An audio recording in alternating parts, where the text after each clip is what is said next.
নমস্কাৰ মৰমৰ ছাত্ৰ ছাত্ৰীসকল, আজি আমি ভাষা আৰু ব্যাকৰণৰ বিষয়ে কিছু কথা শিকিম।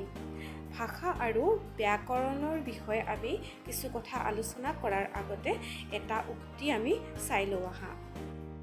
এই উক্তিটো তোমালোকে মন কৰা, ইয়াত দিয়া আছে ব্যাকৰণ অভিধান নাথাকিলে ভাষা আৰু সাহিত্য হেদাঙি মেলা গৰুৰ দৰে হ'ব, আৰু সেই সাহিত্য সেই ভাষাৰ উপদ্ৰৱত তাতি চকোৱা এখনো নাথাকিব।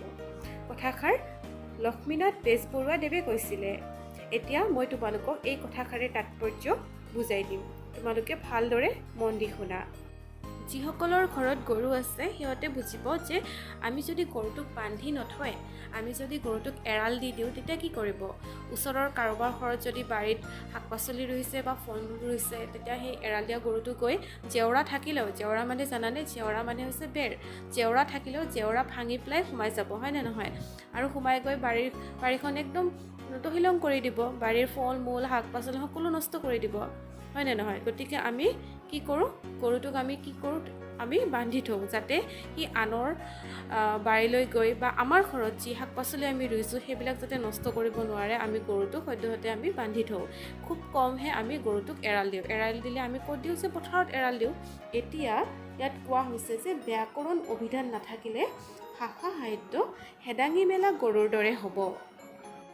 গৰু এটাৰ যদি ৰখীয়া নাথাকে, এৰাল দিয়া গৰু এটাৰ যদি ৰখীয়া নাথাকে, তেতিয়া গৰুটো যেনি তেনি যাব, হয় নে নহয়? বেলেগৰ বাৰীত গৈ বাৰীখন তহিলং কৰি পেলাব।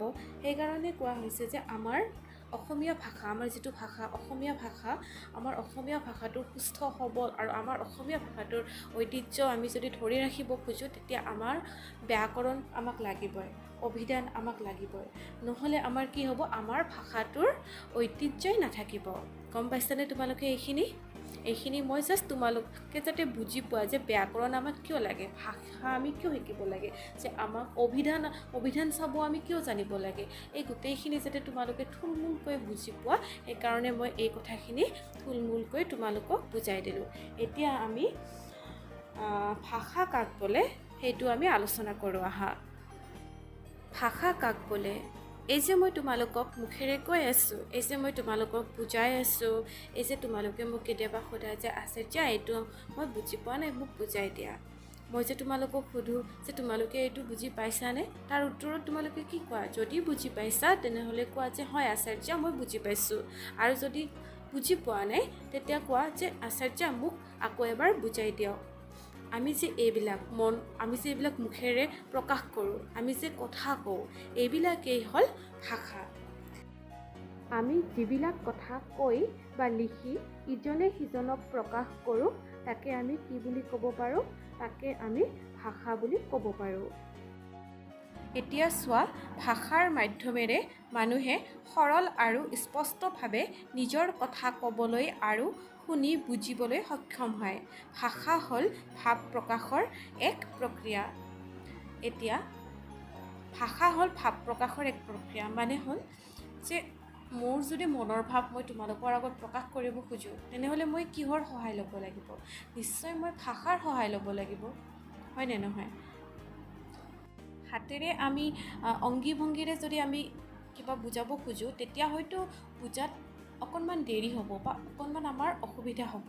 কিন্তু আমি যদি মুখেৰে কথা কৈ কিবা এটা যদি বুজাব খোজোঁ, তেতিয়া সেইটো আমাৰ কাৰণে সহজ হৈ উঠে, হয় নে নহয়? ভাষা আমি যদি ব্যৱহাৰ কৰোঁ, তেতিয়া আমাৰ বাবে সেইটো সহজ হৈ উঠে।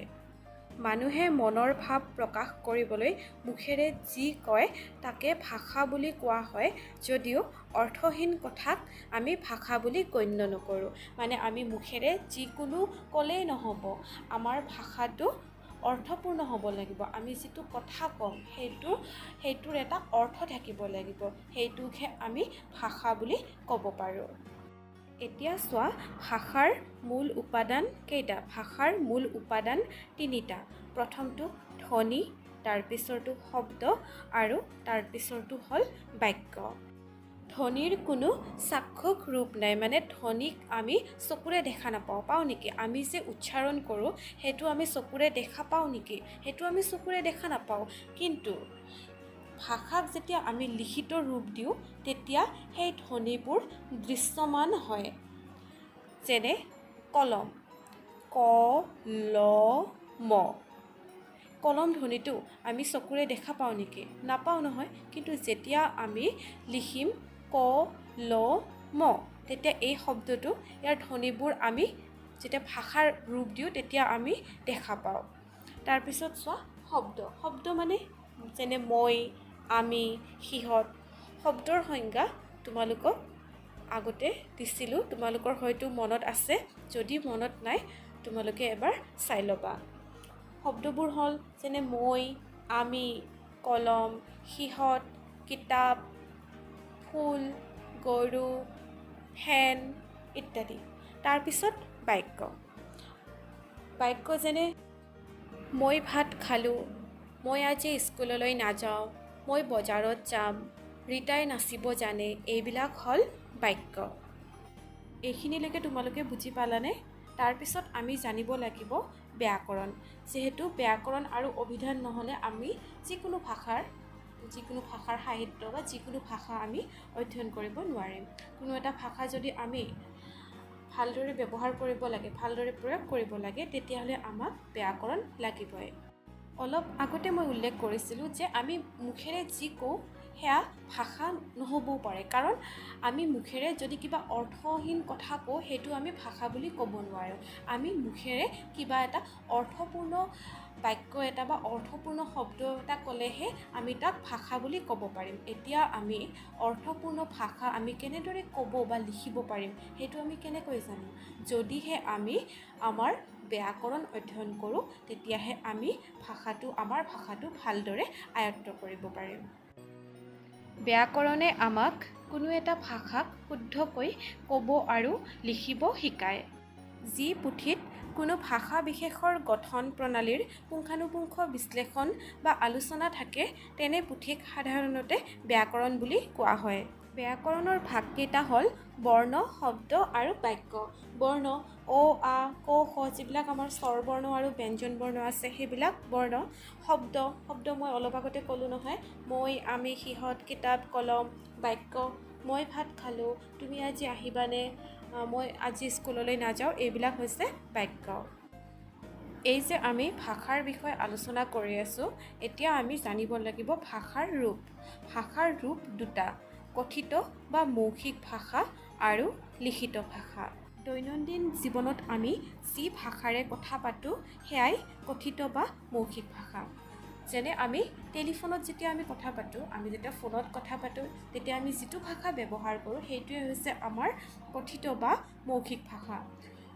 আৰু এটা উদাহৰণ তোমালোকে শুনি লোৱা। ধৰা হ'ল মুকলি বিহু পতা হৈছে। তাত যিজন সন্মানীয় ব্যক্তিক ভাষণ দিবলৈ দিয়া হৈছে, তেওঁ মুখেৰে যি ভাষা কয় বা তেওঁ মুখেৰে যি ভাষা কৈ ভাষণ দিয়ে সেইটোৱে হৈছে কথিত বা মৌখিক ভাষা। এতিয়া চোৱা লিখিত ভাষা কাক বোলে।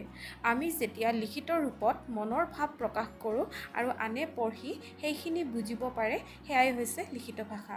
যেনে বাতৰি কাকতৰ ভাষা, আলোচনীৰ ভাষা। আলোচনী যেনেকুৱা ৰংমন, সঁফুৰা, নানান ধৰণৰ গল্প কিতাপত যিবিলাক লিখা থাকে সেইবিলাক হৈছে লিখিত ভাষা। আৰু আমাৰ পাঠ্যপুথিৰ যিবিলাক লিখা আছে ন, পাঠ্যপুথিৰ সেইবিলাক হৈছে আমাৰ লিখিত ভাষা। এইখিনিলৈকে তোমালোকে বুজি পাইছানে? ইয়াৰ পিছৰ খণ্ডত আমি ভাষাৰ আন দুটা ৰূপ যেনে উপভাষা আৰু মান্য ভাষা তাৰ বিষয়ে আমি আলোচনা কৰিম। গতিকে আজিলৈ ইয়াতে সামৰোঁ। ধন্যবাদ।